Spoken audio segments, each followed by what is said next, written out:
absolutely clear that no laws were broken. They were followed at all times.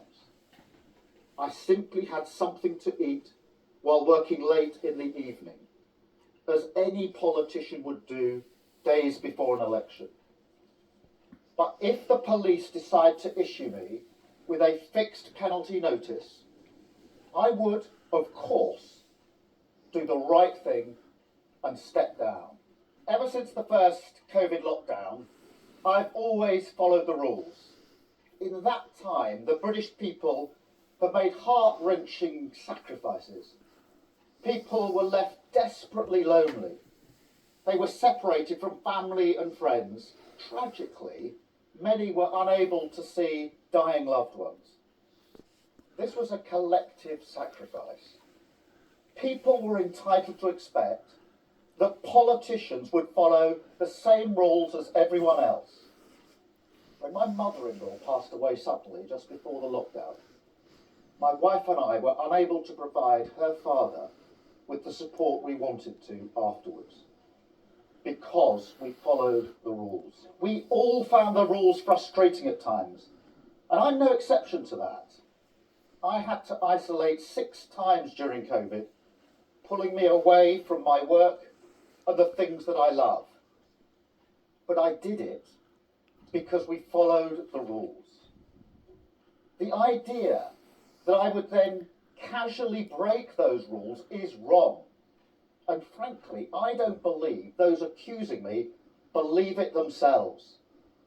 They are just trying to feed cynicism, to get the public to believe all politicians are the same. I'm here to say that they're not. And then Dan, in terms of your 2 questions, I don't think there'd be a gap at the top of the party, because we have got a diverse party, and I'm not going anywhere. You know, even if if the hypothetical happened, which I'm very confident it won't happen, because I'm very confident that I haven't broken any rules. But I do think it was important to state that, because this Prime Minister thinks he can break the law and then continue in office. I think that is a red line for anybody, and I think it's a red line for me. So I'm confident that I haven't, but I think it was very important that we made that point, and that's why I made the point. But you know, if we were in those circumstances, one of the things that I think is really good about what the Labour Party's done, and you can see that through our representation in Parliament, is we do have more diversity. Like I said in my speech, we've got to continue that path, and I will always be a member of our Labour movement, and whether it was an old help at the bottom of the food chain, our deputy leader, our deputy prime minister in government, I'll continue to champion to make sure that it can't just be left to one person. That's my point. It has to be about creating an environment for everybody. So I don't think there'll be a gap. I think that what my job and my role is always is to make sure that if I'm not around tomorrow, then there's lots of other people that can do that role, and that's what's really important. It's not about me, it's about the team and about what you can bring. Mr. Keir, any comment on their investigation? Thank you. Have you investigated yet? No, it's a police investigation.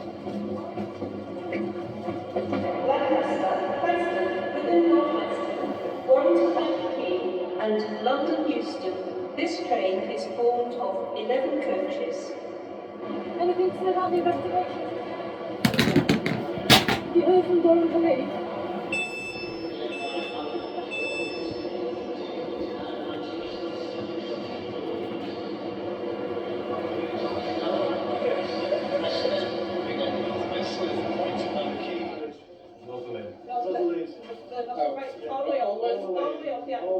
So the muscles of spaces, and again. There we go. Look at that.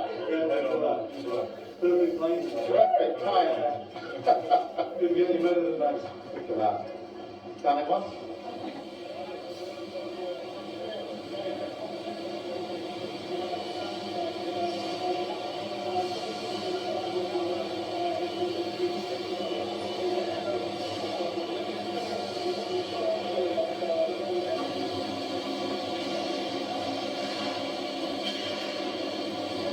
Morning. Morning. How are you? How are you?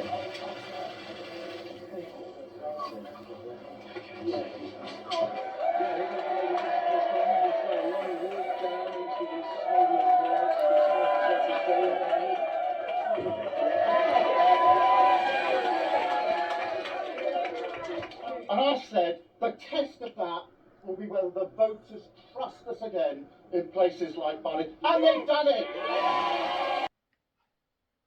Quite extraordinary gambit, really, by Keir Starmer to put his entire career on the line on whether or not he gets fined, of course. Now, I would suggest a bit of this is, of course, to draw a contrast with the Prime Minister, who's already been issued with a £50 fine for having a birthday cake in the Cabinet room, and along with quite a few other of his colleagues, including the Chancellor.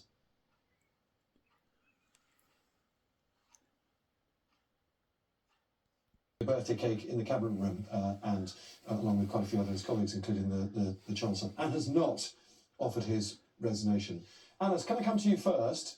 Cute politics or bowing to the inevitable? Look, I think Keir Starmer is a man of integrity, a man of principle, and one of the things you've seen throughout this entire scandal is Boris Johnson and the Conservative Party trying to portray that every politician is the same, every political party is the same, and trying to turn it into a frustration with the political establishment and the political system. And I think it's really important to stress, I don't even think Boris Johnson's the same as his Conservative colleagues, never mind other politicians.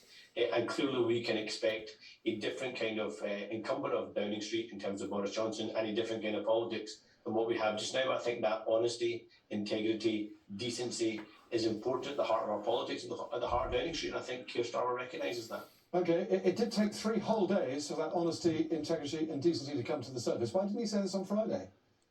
Look, I think clearly from Keir's perspective, he doesn't believe he's broken any rules. This is something that Durham police have looked at before and found no case to answer.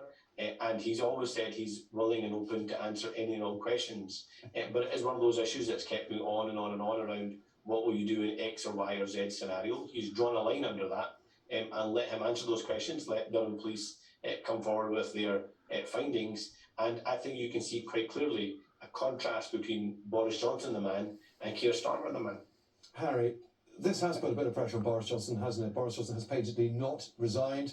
The accusation, obviously, that he's not an honest man. Absolutely, but I mean, if you compare to where we were 2 weeks ago, this was a Partygate was a singly headache for Boris Johnson and the government. The only person that's made this, broaden this out, really, I think, is Keir Starmer. Because he went for that low-hanging fruit of Rishi Sunak and said Rishi Sunak, for inadvertently walking to a meeting 5 minutes early, got fined by the police and therefore he should resign. I think a lot of people, quite fairly, went, hold on a minute, if that is the new bar for resignation, then what about your own behaviour? Now, look...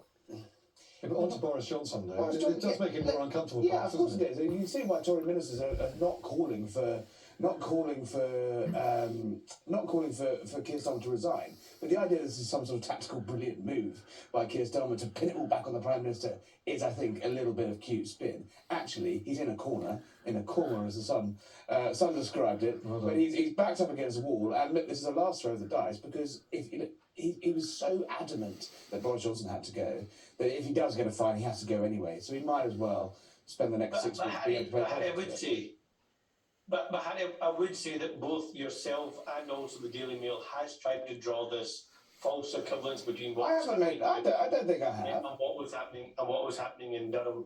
What was happening in Downing Street was systematic, organised parties during the deepest, darkest parts of lockdown. The Prime Minister then pretended he wasn't even there. There was a recording of his staff laughing and joking about the parties. It's a very, very different situation than what you're seeing happening around the Durham situation. Just to come back on that, I don't think I've been making that equivalence at all. I think we've taken Keir Starmer at his own bar, at his own rules. He's the one that sets this new standard of morality in public life and held that mirror up to himself. All this, you've both been quoting the public extensively. YouGov have polled them, which is rather helpful to us. And we can show you that poll now. 46% believe Keir Starmer should resign. 32% think he should stay. 57% think Boris Johnson should resign. 29% think he should stay. And who knows why the difference that is? It could possibly be that Boris Johnson in charge and made the rules and Keir Starmer didn't. But anyway, there we go. Kate, Anna Bolton, an esteemed former political journalist himself, and a panel member on the panel on Friday when this great police investigation first emerged, made the point that the Tories need to be slightly careful what they wish for. And potentially Keir Starmer going, because he's maybe not hugely popular with the country, might actually do some Tories some significant damage. Well, look, I think we all know that Adam Bolton's brain is a thing to behold. Is the reality of the situation that politicians sit round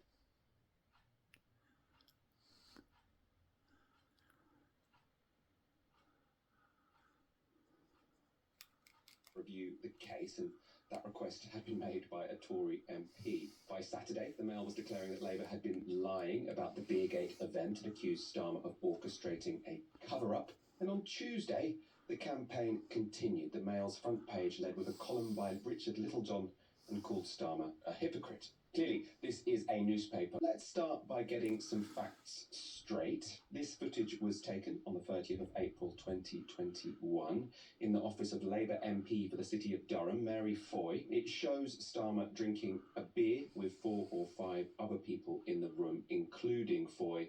One of those people is eating something from a plate. The Sun has now got details of the takeaway order that was put in that night. Credit where it's due. This is a good headline, backed into a comma. And the Sun report, a local source confirmed to the Sun that food was delivered by award-winning The Capital Indian Restaurant to the Durham Miners Hall on April 30th last year. They said there was a lot of food. It came to at least £200 and would have fed 25 or 30 people. It was a late-night delivery, the last order of the night. It must have been placed around 9 p.m. maybe. Last orders are at 10 p.m. and everything at the restaurant is freshly cooked, so it would have taken time. A man came to the door to collect it, but it wasn't keir.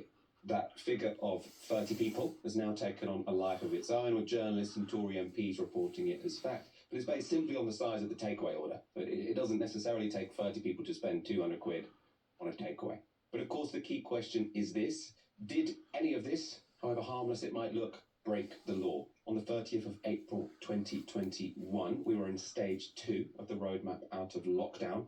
Mixing indoors between people from 2 or more households was separate guidance for people involved in election campaigning after the 29th of March, in the run-up to those elections. But unfortunately for Starmer, that only allowed outdoor mixing. So it said, from the 29th of March, the provision for 6 people or 2 households to meet outdoors may support organisational work by campaigners and the holding of meetings outdoors. At this stage, there will be no change to the rules on meeting others indoors. In other words, except when vital for work reasons, mixing indoors was not allowed, which is why Starmer has tried to argue the curry and beer did in fact take place within the context of necessary work.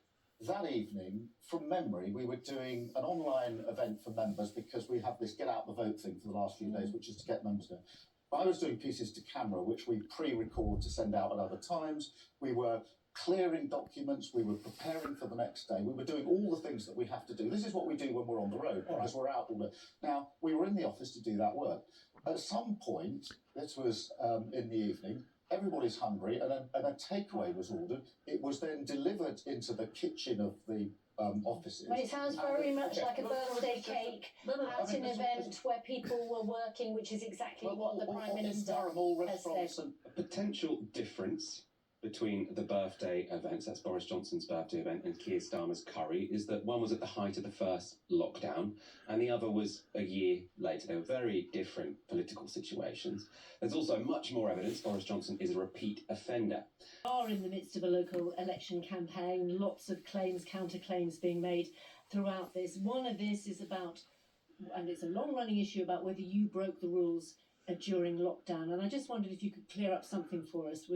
Has there been any contact with you or your office from Durham Police since Conservative MPs called for inquiries to be reopened? We were working in the office. It was just before elections. We were busy. We paused for food. No party, no rules were broken. That is the long and the short of it. All that's happened in the last week is that with local elections on the horizon, local Conservative MPs have decided to chuck mud. Well, but you can see why they're doing light on it. And you're someone who's known you can see why they're doing it. Questioning of Boris Johnson in the House of Commons about these kind of issues.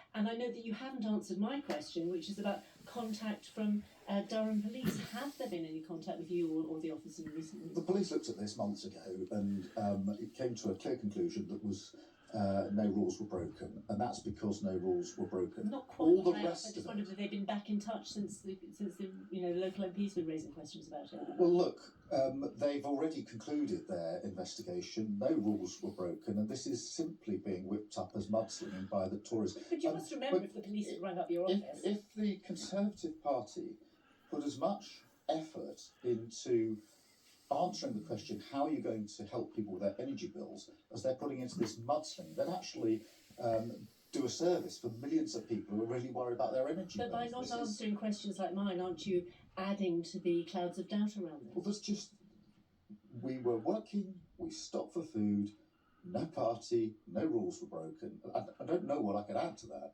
Labour would go on to confirm that Durham police hadn't in fact got back in touch with them, and Keir Starmer was just unsure at the time. It goes without saying that interview wasn't particularly persuasive, and that dismissing questions about potential rule breaking as mudslinging doesn't stack up too well when Starmer has used Partygate to call for both Rishi Sunak and Boris Johnson to resign.